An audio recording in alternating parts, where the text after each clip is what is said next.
कार्यक्रम की रूपरेखा हम सबके समक्ष रखने के लिए हमारे इनॉग्रल फंक्शन की chief guest Shrimati Monika S Garg is an IAS officer who is appointed as an additional chief secretary in the Department of Higher Education, Government of Uttar Pradesh. She has been usefully waging flags against the issues and challenges faced in imparting education. Her approach is an example where a lot can be learned from you, ma'am. And I invite you, ma'am, for the address.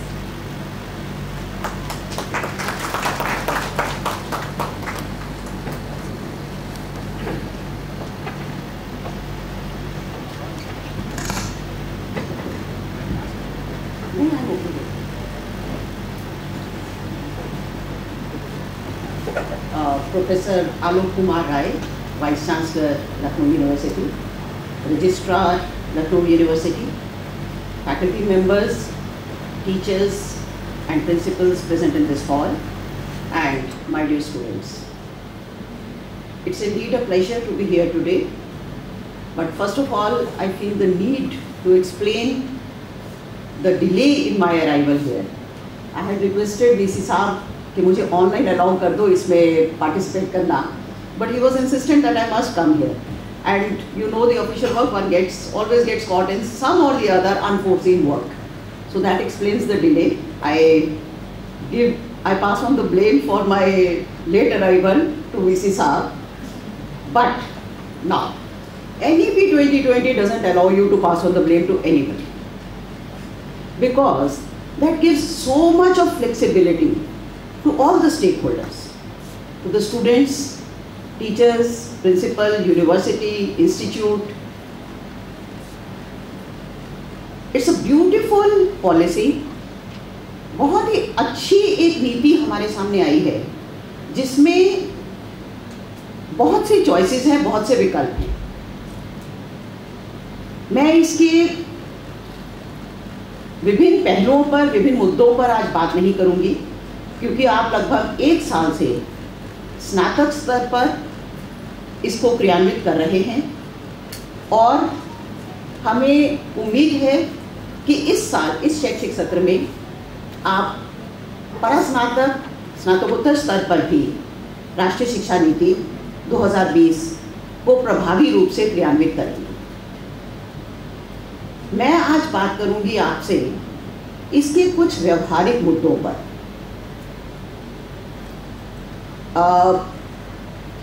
मैं चाहती तो ये थी कि एक interactive session होता और आप मुझे बताते कि जैसे कौशल विकास है, हमारे NEP 2020 के फोकस एरियाज क्या हैं. फोकस एरिया है रोजगार परक शिक्षा, फोकस एरिया है वेल राउंडेड इंडिविजुअल, छात्र का सर्वांगीण विकास, फोकस है शोध और अनुसंधान, research and development. So how are we implementing all this?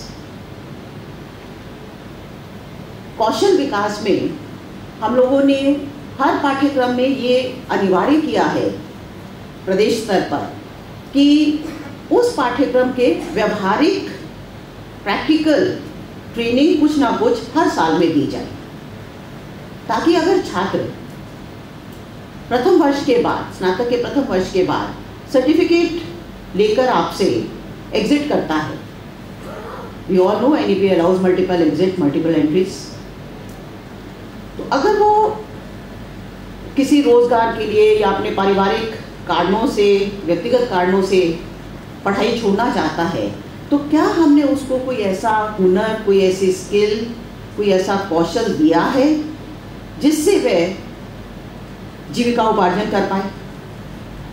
इसलिए हमने कहा है कि हर विषय में, can I have your attention बेटा, कि हर विषय में व्यावहारिक पहलुओं को जरूर पढ़ाया जाए. जैसे बहुत बेसिक एग्जांपल अगर हम दें तो जूलॉजी में एक्वाकल्चर पढ़ा सकते हैं, मत्स्य पालन पढ़ा सकते हैं. जब हम समान पाठ्यक्रम, न्यूनतम समान पाठ्यक्रम पे चर्चा कर रहे थे तो उसमें एक बिंदु आया कि भाषा में हम कैसे ये प्रैक्टिकल एस्पेक्ट डालेंगे. तो फिर उसमें निकल कर आया कि अनुवाद हो सकता है, there can be translation, there can be script writing, there can be news reading, there can be computer typing in a particular language. बहुत से ऐसे हैं जिनसे हम रोजगार कर सकते हैं, उसको उपलब्ध करा सकते हैं। हमने इनको पाठ्यक्रम में तो शामिल कर लिया। अब हमारे पास क्या हर संस्थान में शिक्षक हैं जो इस प्रकार की प्रैक्टिकल ट्रेनिंग दे पाएंगे? नहीं है। सबके से ज़्यादातर के इस तरह हिल रहे हैं, नहीं है। तो आपने क्या प्रयास किए अपने शिक्षण संस्थान में इस तरह की शिक्षण प्रशिक्षण को उपलब्ध कराने के लिए? मैं आपको सोचने के लिए कह रही हूँ। अभी मैं आपसे आंसर्स नहीं चाह रही, उत्तर की अपेक्षा नहीं कर रही हूँ। आपको प्रयास करने होंगे। या तो आप दूसरे संस्थानों के साथ MOU कर सकते हैं, गेस्ट फैकल्टी अलाउ है तो गेस्ट फैकल्टी कर सकते हैं। आप चाहें तो ऑनलाइन कोर्सेज करा सकते हैं, क्योंकि ऑनलाइन भी कुछ कंपोनेंट अलाउड है आपके यहाँ। तो ये फ्लेक्सिबिलिटी की जो मैं बात कर रही हूँ, the most beautiful thing about NEP 2020 is flexibility. इसको आप किस तरह से इस्तेमाल करेंगे, किस तरह से उपयोग करेंगे कि आपके बच्चों का कौशल विकास हो जाए। इसके अलावा स्नातक स्तर पर, अंडर ग्रेजुएट स्तर पर हम लोगों ने पहले 4 सेमेस्टर्स में व्यावसायिक पाठ्यक्रम को अनिवार्य किया है। तो आपके यहाँ व्यावसायिक पाठ्यक्रम जो चल रहे हैं, मैं चाहूँगी कि विश्वविद्यालय स्तर पर उनको एक बार पुनः देख लिया जाए, उनको रिविजिट कर लिया जाए और उसकी मैपिंग आप कर लें माध्यमिक शिक्षा के साथ। इंटर तक बच्चों को भी व्यावसायिक पाठ्यक्रम पढ़ाए जाते हैं। तो क्या वो जो पाठ्यक्रम उन्होंने पढ़े हैं उनको आगे पढ़ने के लिए हमारे यहाँ स्कोप है? ये मैपिंग बहुत ज़रूरी होगी, क्योंकि आपके पास जो बच्चे आ रहे हैं, जो फीड स्टॉक है आपका, वो पर्टिकुलर स्किल लेकर आया है। वो स्किल ज़ाया नहीं जानी चाहिए। That skill should not go waste. If we can upgrade and broad base that skill, that will actually be very, very meaningful. तो इस तरह की मैपिंग अगर आप कर लेंगे, और इसके अलावा लोकल आपकी जो इंडस्ट्री है, स्थानीय उद्योग जो हैं, उन पर आप अगर ध्यान देंगे तो आपकी इंटर्नशिप, प्रोजेक्ट वर्क, जो प्रैक्टिकल ट्रेनिंग की हम बात करते हैं, वो बहुत आसान हो जाएगा। और विशेष रूप से हमारा प्रदेश बहुत से हस्तशिल्प, हथकरघा, हैंडीक्राफ्ट, हैंडलूम्स के लिए मशहूर है। तो इसमें एक विन विन MOU हो सकता है, ऐसा MOU जिसमें आपके बच्चों को, आपके छात्रों को फायदा हो और स्थानीय कलाकारों को, स्थानीय कारीगरों को भी फायदा हो। इस तरह के पाठ्यक्रम अगर आप चलाएंगे तो बच्चों को जहां ज़मीनी हकीकत का पता चलेगा, they will come to know of the field realities of that occupation, ground realities of that occupation. They will also have an opportunity to use their expertise that they have acquired through education for the welfare of the artisans. उनको marketing में, उनको internet marketing में, उनको inventory management में, उनको designing में, उनको तकनीक में आपके बच्चे मदद कर पाएंगे। और आपके बच्चों को इसके बदले में जो मिलेगा वो अमूल्य है। वो अनुभव,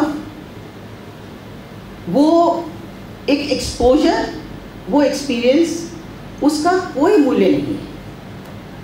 तो इसको आपको सोचना चाहिए कि किस प्रकार आप कौशल विकास पर जोर देंगे। और आप सब अवगत ही होंगे कि उच्च शिक्षा विभाग ने MSME के साथ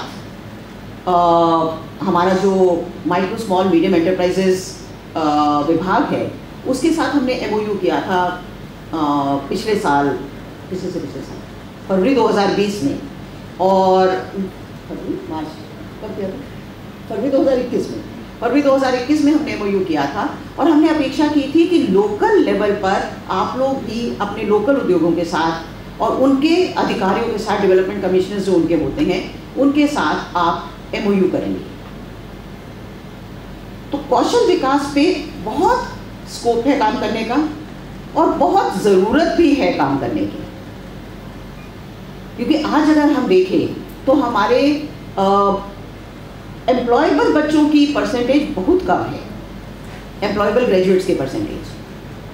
तो हमें ये देखना होगा उनको क्या गैप है। इसके अलावा एक गैप है हमारे बच्चों में, उनका presentation skills. How do they present themselves before an employer. जब वो नौकरी लेने जाते हैं तो क्या वो अपनी बात को सही प्रकार रख पाते हैं। तो कम्युनिकेशन स्किल्स, पर्सनालिटी डेवलपमेंट, ये सब कोर्सेज भी हमने कंपल्सरी किए हैं UG स्तर पर। और हमने कहा है कि उसको ना केवल इसमें बल्कि मॉरल वैल्यूज़ में, एथिक्स में पढ़ाया जाना चाहिए। अब इतने बड़े बच्चों को आप मॉरल स्टोरीज तो सुना नहीं सकते, वो तो उन्होंने बचपन में माँ से भी सुन ली है, स्कूल में भी, आंगनबाड़ी में भी सुन ली है, स्कूल में भी सुन ली है। तो उनको आप कैसे रियल लाइफ सिचुएशंस क्रिएट करेंगे जिसमें उनको एथिक्स, मॉरल वैल्यूज, इंटेग्रिटी, इन सब का एहसास होगा। ये बहुत बड़ा चैलेंज है, इसका पाठ्यक्रम बनाना आसान नहीं है।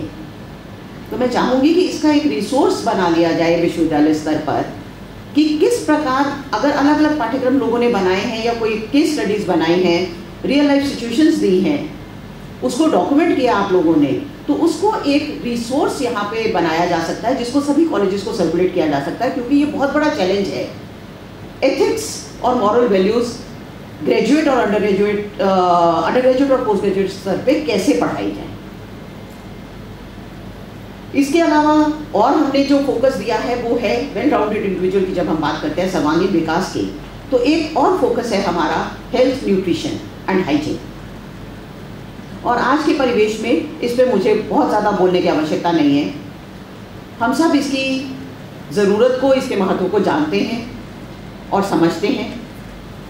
तो मैं चाहूँगी कि इसमें चूँकि पाठ्यक्रम पहले से थे बहुत सारे, उनको कंपाइल करके एक पाठ्यक्रम आपने बनाया होगा उनके सुसंगत अंशों को उठाकर, तो उसको भी अगर आप स्टैंडर्डाइज कर पाएँ। स्टैंडर्डाइजेशन से मेरा ये मतलब नहीं है कि टाइट जैकेट एकदम स्ट्रेट जैकेट कर देंगे। स्टैंडर्डाइजेशन से मेरा मतलब हो रहा है कि आप एक बेसिक मैटर उनको दे दें कि ये तो पढ़ाना ही है, ताकि ABCD से सबको मेहनत ना करनी पड़े, उतना वो पढ़ा लें और उसके अलावा जो पढ़ाएं तो सोने पे सुहागा। इसके अलावा फोकस बहुत हमारा है NEP का, NEP 2020 का, और उसके अलावा केंद्रीय बजट में भी, अभी जो यूनियन बजट अनाउंसमेंट्स हुई हैं उसमें भी फोकस बहुत ज़्यादा है हमारा डिजिटल लिटरेसी पे। और मैं प्रदेश के सभी शिक्षकों को साधुवाद दूंगी कि उत्तर प्रदेश उच्च शिक्षा डिजिटल लाइब्रेरी में आप लोगों ने अभूतपूर्व काम किया है, अभूतपूर्व कार्य। मैंने भी नहीं सोचा था कि इतना अच्छा काम हो जाएगा। जब कोरोना का लॉकडाउन फेज 1, लॉकडाउन 1 आया, तो ये हुआ कि भी ऑनलाइन एजुकेशन शुरू हुई। बढ़ चढ़कर टीचर्स ने पार्टिसिपेट किया, 15,000 टीचर्स ने ऑनलाइन एजुकेशन शुरू कर दी, 9 लाख से अधिक बच्चे उसमें जुड़ गए। अब हमें चिंता हुई कि भाई उनको मैटर कहाँ से मिलेगा, पढ़ाना कैसे है, बच्चों को घर बैठे कैसे सुविधा मिल सके, टीचिंग मटेरियल कैसे मिल सके, रीडिंग मटेरियल। तो एक परिकल्पना की हमने डिजिटल लाइब्रेरी की, और ये डिजिटल लाइब्रेरी अपने आप में नायाब है, यूनिक है, क्योंकि इसमें ई-बुक्स नहीं है। बाकी डिजिटल लाइब्रेरीज में आपको ई-बुक्स मिलेंगी, इसमें टीचर्स ने अपने नोट्स, अपने लेक्चर्स उसमें डाले हैं, जिसके लिए मैं शिक्षकों का आभार व्यक्त करती हूँ, साधुवाद देती हूँ। क्योंकि अब एक ही विषय पर, उसके एक ही टॉपिक पर कई तरह के नोट्स उपलब्ध हैं। छात्र चाहे उन सबको पढ़ सकता है, बेस्ट को पढ़ सकता है, उसकी उतनी अंडरस्टैंडिंग और comprehension of the topic improves. और वो छात्र बलिया में भी बैठा हो, लखनऊ का अगर किसी भी कॉलेज का कोई टीचर उत्कृष्ट है तो उसके नोट्स वो पढ़ सकता है। और हमने अभी इसकी रेटिंग भी कराई थी, उसको शायद सर्कुलेट किया होगा अभी डायरेक्टरेट से और यूनिवर्सिटी से आप लोगों को, या हो रहा होगा अभी। उसकी हमने रेटिंग कराई कि किस टीचर के नोट्स सबसे ज़्यादा देखे गए हैं। अभी तक 8 लाख से ज़्यादा हिट्स हो गए हैं इस लाइब्रेरी में और 77,000 से ज़्यादा आपके कंटेंट्स उपलब्ध हैं। और इसकी डाइवर्सिटी, इसकी रिचनेस, इसकी यूनिकनेस को देखते हुए national digital library of India ने भी MOU किया इस लाइब्रेरी के साथ और वो इसको यूज़ कर रहे हैं। और अभी इस साल आपकी इस लाइब्रेरी को eGov अवार्ड भी मिला है। लेकिन डिजिटल लाइब्रेरी एक चीज़ है, इसके बाद हम बात करते हैं डिजिटल डिवाइड की। हमारे सभी बच्चों के पास स्मार्टफोन, इंटरनेट की निर्बाध सेवा उपलब्ध नहीं है। तो उस परिप्रेक्ष्य में आप क्या कर सकते हैं, ये आपको सोचना होगा। यहाँ भी आपकी इंजेन्युइटी, इनोवेटिवनेस, आपका नवाचार के प्रति रुझान, ये सब दिखाई देंगे, ये सब परिलक्षित होंगे। इसमें जैसे उच्च शिक्षा विभाग ने क्या किया है कि pre loaded tabs government colleges में उपलब्ध कराई हैं, गवर्नमेंट कॉलेजेस की लाइब्रेरीज में। जैसे लाइब्रेरी से किताबें इशू होती हैं, वैसे लाइब्रेरी से ये टैब्स इशू होते हैं जिसमें पहले से करिकुलम के हिसाब से उसमें सारा रीडिंग मटेरियल उपलब्ध कराया गया है। तो ये बच्चे का एक वो टैब वो घर ले जा सकता है, 15 दिन रखेगा। तो एक उसकी ओरिएंटेशन टुवर्ड्स टेक्नोलॉजी हुआ। दूसरा जो एक काम किया है उच्च शिक्षा विभाग ने प्रदेश में, वो है ई-लर्निंग पार्क स्थापित करने का। 120 गवर्नमेंट कॉलेजेस में ई-लर्निंग पार्क स्थापित किए गए हैं। ये प्राइवेट कॉलेजेस में, एडेड कॉलेजेस में, सेल्फ फाइनेंसिंग कॉलेजेस में भी आप लोग कर सकते हैं।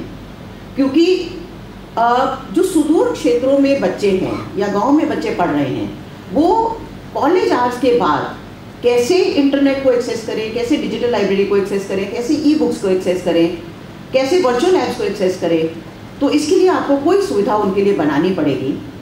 You can replicate the model of e-learning parks which have been established in the government colleges, और उसको कोशिश करिए कि वो 24/7 पूरा दिन बच्चों के लिए उपलब्ध हो। उसके लिए आप कोई मॉडल बना सकते हैं।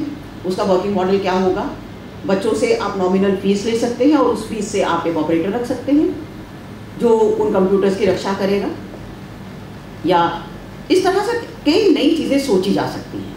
मैं जो कहना चाह रही हूँ कि राष्ट्रीय शिक्षा नीति 2020 केवल एक डॉक्यूमेंट नहीं है,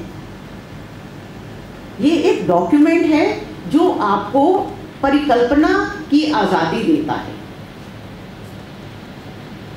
अपनी सोच को उड़ान दीजिए, जो बेहतर से बेहतर हो सके वो कीजिए।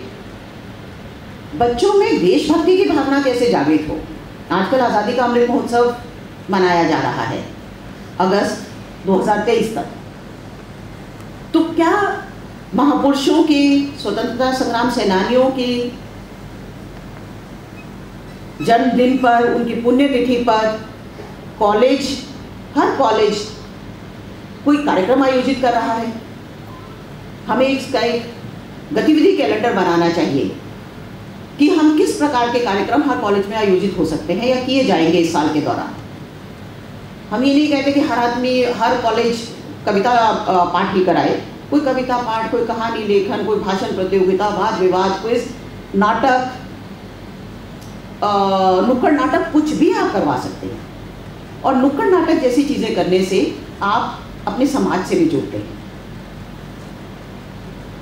तो मैं आज NEP क्या है इस पे आपसे चर्चा नहीं करना चाह रही थी।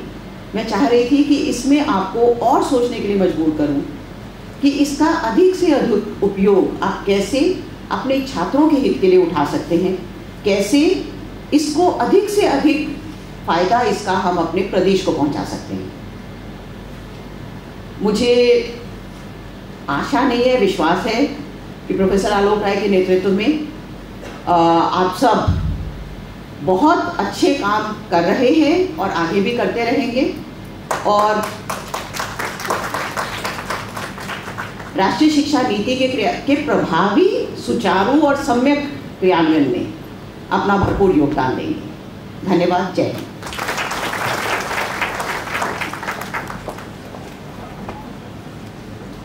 धन्यवाद मैम।